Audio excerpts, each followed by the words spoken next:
Hi, my name is Clive and I run Clive Sound, which is a PA, DJ and sound equipment hire business based in Rochester, Kent. And we serve Kent, London and the South East. Basically we specialise in doing small to medium high-end functions, and my role typically is as sound engineer for many of the nation's finest top function bands. We specialise in equipment and services for small to medium high-end functions, and we also help anybody trying to run a party or a small to medium event get up and running with the equipment that they need, either with or without an engineer, so we can dry hire as well. We now have the ultimate function band system, and that's largely due to our new investment here. This is the fantastic Midas powered Behringer X32 digital mixing console. And so this video is about what this and our QSC K-Series front of house system and all our 5 to 6 monitor wedges and lights can do for your function. What will our customers see now that I've got the X32, or the X32 producer, I should say, for those who are well versed in X32 models and makes.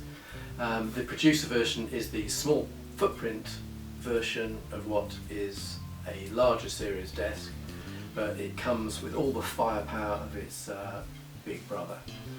Okay, so the main reason that any sort of function engineer is going to want to get a new mixing console for is remote mixing. Right, as a function band engineer, I'm never going to be allowed to set up in the middle of the dance floor. Don't ask me why. So I need to be able to set up the console in the usual completely useless position, side of stage, as if I'm mixing monitors or something to that effect. Often it's in the corridor or in another room completely. So it doesn't really matter anymore. I have that wherever I can put it, and I can go onto my trusty iPad and operate almost every function that I can operate on the console itself. So I can do any sort of simple mix that I like. Okay. Having the ability to be able to perform any of the console functions remotely on the iPad means that I can go anywhere in the venue, mix in with the crowd, even be right in the middle of the dance floor if I have to, well, within reason, and perform any of the functions that I might want to perform. Okay, so let's look at the X32 in a bit more detail. We have the input stage, which has 16 high quality Midas designed head amps or mic pre's, and this is further enhanced by an additional 6 auxiliary inputs with somewhat limited functionality on input. But our main 16 inputs, we start off with our preamp stage. So we obviously have our gain or our trim, we have channel independent phantom powering, same goes for phase reverse, we have our high pass filter which will low cut from 0 to 400 Hz, that's pretty comprehensive as a high pass filter goes. We also have a very comprehensive gate section, lovely compressor, and a very comprehensive EQ section, of which there's a number of tricks and so forth that can be done with the EQ. Our auxiliary channels don't have the input stages, they don't have the gate, they don't have the compressor, but they do have the same powerful EQ, so they're still a useful input stage. Also on our main input stage, we can actually select whether our compressor is post or pre-EQ, and we can do likewise with the effects inserts, we can actually send them post or pre as well. So a pretty thorough input stage and lovely quality as well. This really is a superb piece of kit. Okay, so now the output stage. The X32 producer, we have 8 main outputs on this one. So obviously we can send our main front of house to left right, or we can do LCR. With the QSC rig I'm running, left right is absolutely fine, that's all I need to do. So that's 2 of my outputs taken up with the main front of house. That leaves 6. The standard package I do has 5 monitor wedges, So I can easily do 5 individual monitor mixes with my remaining 6 outputs, and that leaves me with a 6th output, which I usually hold in reserve in case I'm running delay speakers down the hall for larger venues. And one of the really great things on the X32 is that every single output stage you can tweak the delay on it, and it's actually measurable in feet or meters, so it's really simple to just set up that your other stacks are 10 meters away, dial that in, and the necessary delay is automatically calculated and put on. And that's also useful for making sure that my headphones, wherever I am on the venue, or my listen wedge, are also correctly delayed, so that I've got no sort of annoying slapback in the headphones from the front of house, combining with my monitor mix.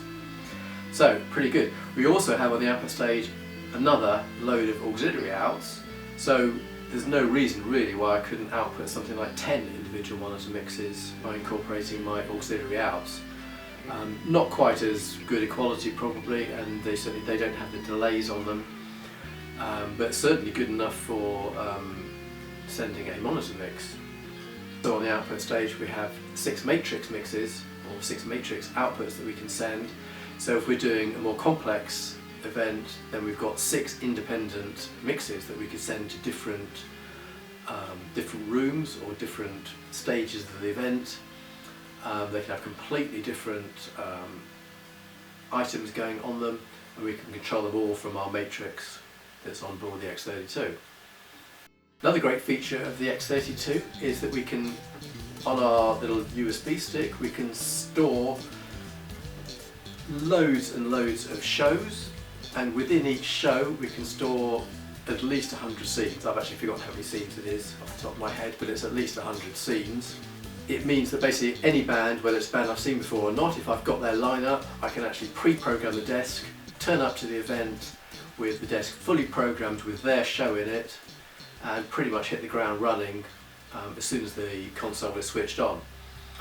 So we can actually switch the console on, we can have an immediate setup of all their channels pre-configured with all the names and all the instrumentation all set up, and then we can actually save that down. If I make adjustments, or if I want to save down the first half of the set as being different to the second half, or they've got, say, different sort of instrument configurations for different songs, I can save those down as separate scenes and just punch them in instantly, recording a certain scene and then back to the previous scene, etc, etc. I can do that as many times as I like. I can also very easily save down a particular singer's EQ settings, and that can be recalled either with the show, or can even be recalled for someone else's show, and I think their EQ setting will work for another singer. So the amount of saving and amount of recall facilities on the X32 is simply enormous.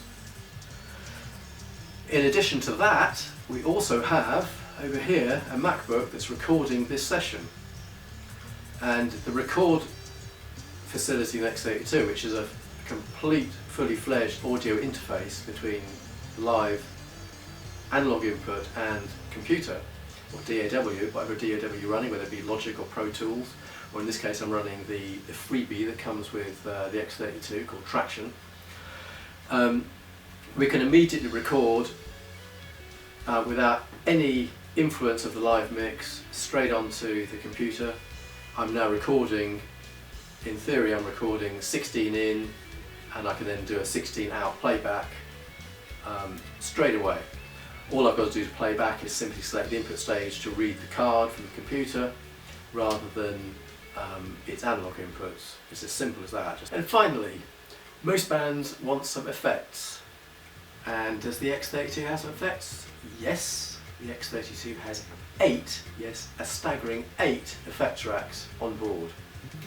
Right, 4 of these effects racks are designed as post-fade, accessible by all channels, which is typically the arrangement you want for reverbs and echoes. So I've got 4 effects racks that I can hook up in that way, and I'll typically turn up a gig with 2 very different reverbs set up ready to go and 2 very different delays set up ready to go, and those 2 reverbs and 2 delays can be accessed by all my 16 inputs, and in fact by my auxiliary inputs as well, should I need that. The remaining 4 effects are for insert effects, and the simplest way to understand an insert effect is to think that typically on the left-right output I'm going to want a 32 band graphic equalizer to fine-tune the room and the gig and everything about the whole show. And that gets inserted as a stereo effect on the 2 outputs. That means I've got 3 stereo effects left, and because so many of the effects racks on the board that are included, these are effects racks incidentally that are designed by Clark Technic, and so they are pretty sensational effects. But many of these stereo effects can actually be set up as dual effects, which means with the 3 remaining effects racks I could actually double that and actually call that 6 insertable effects if I use the dual effects processor. A good example of that would be requiring a different de-esser setting for each vocalist. So I simply set up one effects rack, the de-esser, and then set it as dual, and then have the male vocalist going into the left side and the female vocalist going to the right side. They can have totally independent de-esser settings. So there you have it, the ultimate function PA system. So what are you waiting for? Visit www.clivesound.com and find out just how inexpensive it is. And I look forward to hearing from you very soon. Cheers.